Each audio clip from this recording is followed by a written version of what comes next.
Hello student, my self Rajesh Kumar.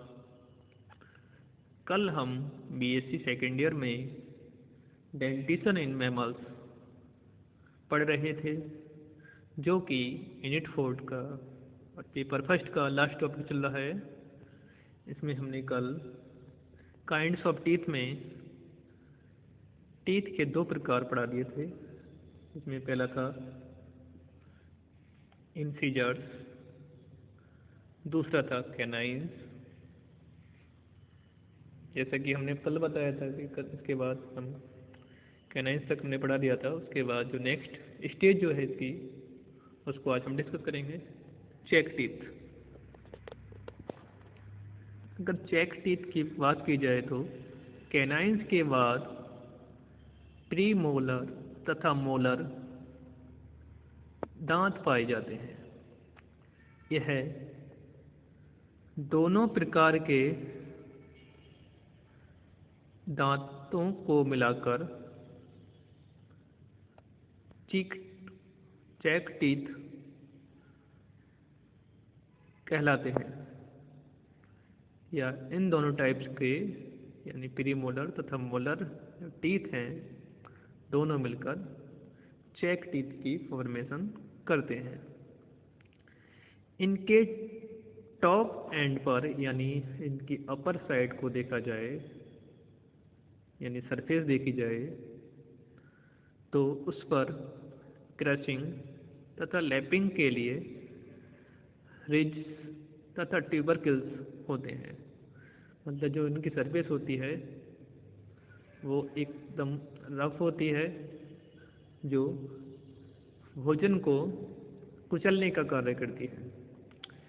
Pre molar में 2 roots तथा 2 कस्प्स होते हैं, जबकि मोलर में रूट्स तो 2 से अधिक होती हैं तथा कस्प भी अधिक होते हैं। कार्निवोर्स में अपर जॉ की लास्ट प्री मोलर तथा लोअर जॉ के फर्स्ट मोलर में वेरी शार्प, बहुत नुकीली कस्प हो सकते हैं। यह टाइप कार्नेशियल टीथ कहलाते हैं। हायर प्राइमेट्स जैसे ह्यूमंस में लास्ट मोलर को विस्डम टूथ कहते हैं, या इसको अक्कल दाढ़ भी बोलते हैं। जो नॉर्मली जो एज होती है ह्यूमंस में जो निकलती है, ये जो लास्ट जो दांत होता है, इसको अक्कल दाढ़ बोलते हैं। वो लगभग 20 एज के बाद निकलता है, 20 एज के बाद। Number of cusp, shape, size and arrangement के आधार पर चेक टीथ फॉलोइंग प्रकार के हो सकते हैं, यानी निम्न प्रकार के हो सकते हैं। Number A, triconodont. जैसा कि नाम से ही दिख रहा है, ट्राई का मतलब 3। इनमें 3 कोन्स एक स्ट्रेट लाइन में होते हैं। एग्जाम्पल मीसोजोइक मैमल्स, मतलब मीसोजोइक पीरियड्स में जितने भी मैमल्स मिलते थे उनमें ट्राइकोडोंट टाइप के टीथ मिलते थे। नेक्स्ट टाइप जो है ट्राई ट्यूबरकुलेट। इसमें 3 ट्यूबरकिल्स यानी कोन्स एक ट्राइंगल शेप्ड में अरेंज्ड होती हैं। Example fossil mammals,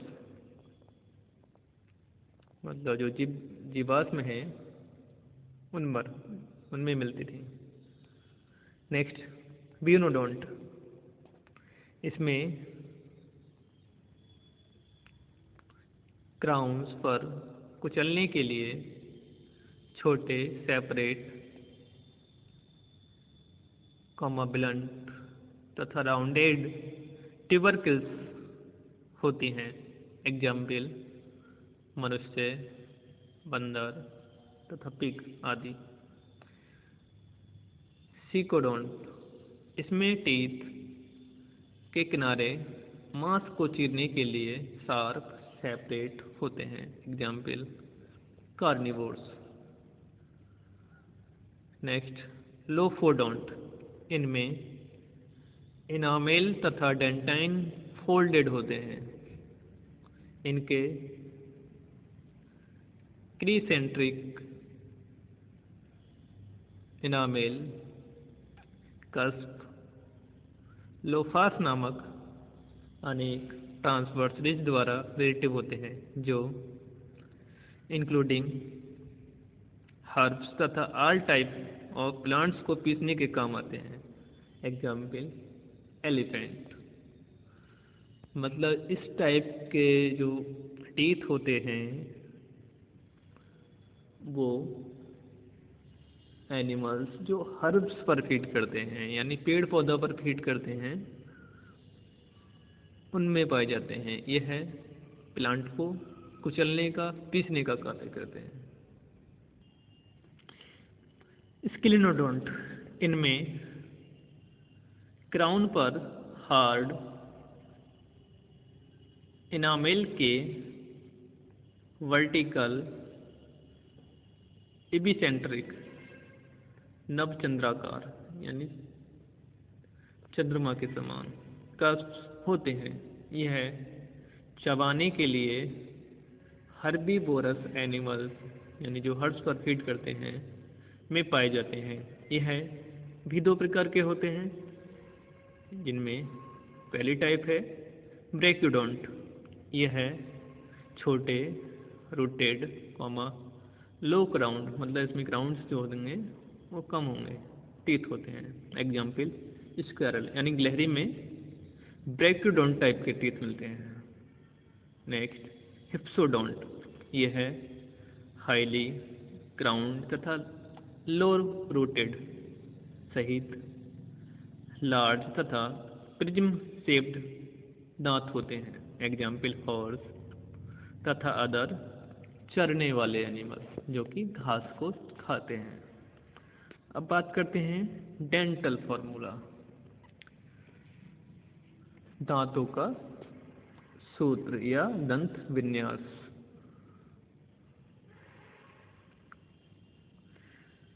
kinds of teeth and number of teeth and types को एक इक्वेशन के फॉर्म में प्रदर्शित किया जाता है।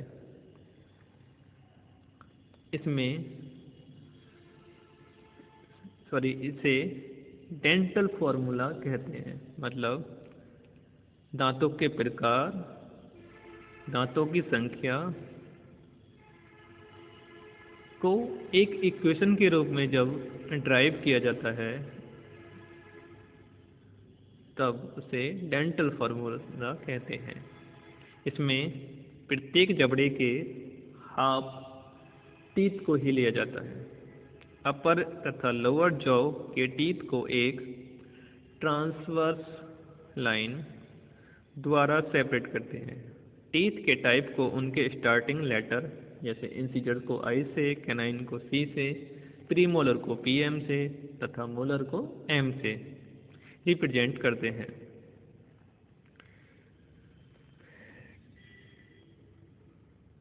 डेंटल फॉर्मूला में प्रदर्शित नंबर ऑफ टीथ को 2 से मल्टीप्लाई करते हैं। मतलब जितने भी फॉर्मूला के अंतर्गत हम संख्या रखेंगे, number of teeth, incisors, canines, premolar, molar, उनको काउंट करने के बाद 2 से मल्टीप्लाई कर देंगे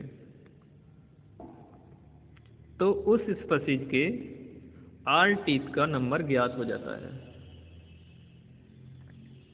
एक मैमल का डेंटल फॉर्मूला फॉलोइंग होगा। इसमें आप देख पा रहे हैं आई 3/3, कैनाइन 1/1, प्रीमोलर 4/4, मोलर 3/3 गुणा मल्टीप्लाई 2 बराबर 44। या इसको इक्वेशन के फॉर्म में देखें तो इस तरीके से 3 × 1 × 4 × 3/3 × 1 × 4 × 3 मल्टीप्लाई 2। अगर हम इसको जोड़ें तो 3 + 1 यानी 4, 4 और 4 8 और 3 11। ऐसे ही नीचे 3 1 4, 4 और 4 8 और 3 11। ऊपर वाला जो 11 टोटल आ रहा है, इसको नीचे वाले को दोनों को जोड़ा जाए तो 11 और 11 22। अगर 22 को 2 से मल्टीप्लाई करें तो कितना हो गया 44। यहाँ पर जो ऑब्लिक वाला निशान है यानी डिवाइड वाला, वो अपर जॉज तथा लोअर जॉ को डिफरेंशिएट कर रहा है। जब किसी टाइप के टीथ का लेस होता है तो उसके स्थान पर 0 लिखा जाता है। कुछ मेन मैमल्स के डेंटल फॉर्मूला निम्न है। अब बात करते हैं हॉर्स, पिग, मोल यानी खच्चर, घोड़ा, सुअर, खच्चर। तो इनमें 44 होते हैं जैसे आप देख रहे हैं। अब हम बात करते हैं काऊ, शीप, गोट यानी बकरी, भेड़ तथा गाय की। इसमें इंसीजर्स कैनाइन सब्सेंट होते हैं ऊपरी जबड़े में। उसके बाद प्रीमोलर 3 होते हैं, मोलर 3 होते हैं। नीचे वाले में बात करें 0 1 3 3 × 2 यानी 26। 6 ऊपर और 7 नीचे, 7 और 6 13, जो 13 दूनी 26। ऐसे ही कैट को हम देखेंगे। ह्यूमंस को देखेंगे 2 1 2 3 21 23 21 23। ये काफ़ी पूछा जाता है आपको पीएमटी के क्वेश्चन पेपर में, या फिर आपका जो यूनिवर्सिटी एग्जाम होता है उसमें ऑब्जेक्टिव आ जाता है डेंटल फार्मूला ऑफ ह्यूमंस। तो क्या होगा 21 23 ऑब्लिक 21 23 × 2 = 32। इसमें 2 incisors, 1 canines, 2 premolar, 3 molar. Squirrel इसमें 22 होते हैं। डॉग इसमें 42 होते हैं जैसा आप देख पा रहे हैं। अब बात करते हैं structure of teeth. Structure of teeth all vertebrates में समान होता है। एक मैमलियन टीथ को 3 पार्ट्स में डिवाइड किया जा सकता है, क्राउन, नेक तथा रूट। मतलब जो ऊपरी सरफेस होगी उसको क्राउन, उसके बाद नेक तथा लास्ट में जो कि हमारे जबड़े में धंसी रहती है रूट। क्राउन गम्स के यानी जबड़ों के, हमारे मसूड़ों के ऊपर जबड़े की बोन से बाहर निकला हुआ ओपन पार्ट होता है। क्राउन तथा रूट नेक से कनेक्ट रहते हैं। टीथ एक hard dermal bony material dentine या एबोरी का बना होता है।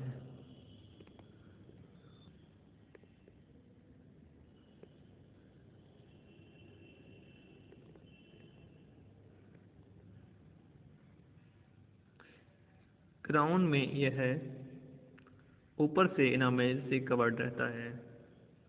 वर्टिब्रेट में यह हार्डी सबस्ट्रेट होता है।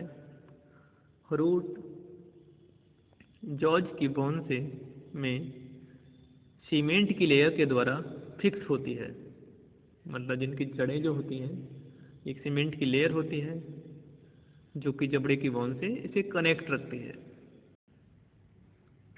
रूट वेस्कुलर पेरिडेंटल मेम्ब्रेन द्वारा कवर्ड हो एंड फिक्स होती है। टीथ के अंदर एक नैरो पल्प कैविटी होती है जहां blood vesicles, nerve, gelatinous connective tissue या पल्प से फिक्स होती है। पल्प कैविटी को कवर करते हुए ओडोंटोब्लास्ट नामक बोन सेल्स की एक लेयर होती है जो डेंटाइन टीथ की कैनालकुली में थिन प्रोटोप्लाज्मिक प्रोसेस भेजती है। रोडेंट्स तथा एलिफेंट्स आदि में इंसिजर्स में पल्प कैविटी बेस की ओर ओपन होती है जिससे यह टीथ कंप्लीट लाइफ ग्रोथ करते रहते हैं और ओपन रूटेड कहलाते हैं। मतलब ऐसे टीथ जो जीवन काल में लगातार बढ़ते रहते उनकी रूट ओपन होती है और वो ओपन रूटेड टीथ कहलाते हैं।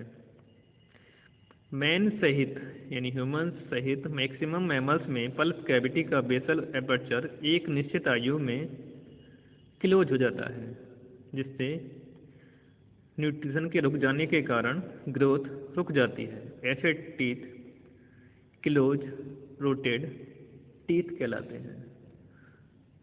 तो आज हमने चेक टीथ,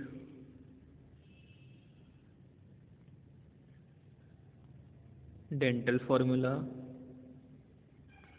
तथा स्ट्रक्चर ऑफ टीथ को डिस्कस किया। कल हम इसके अगले पार्ट की स्टडी करेंगे। Thank you.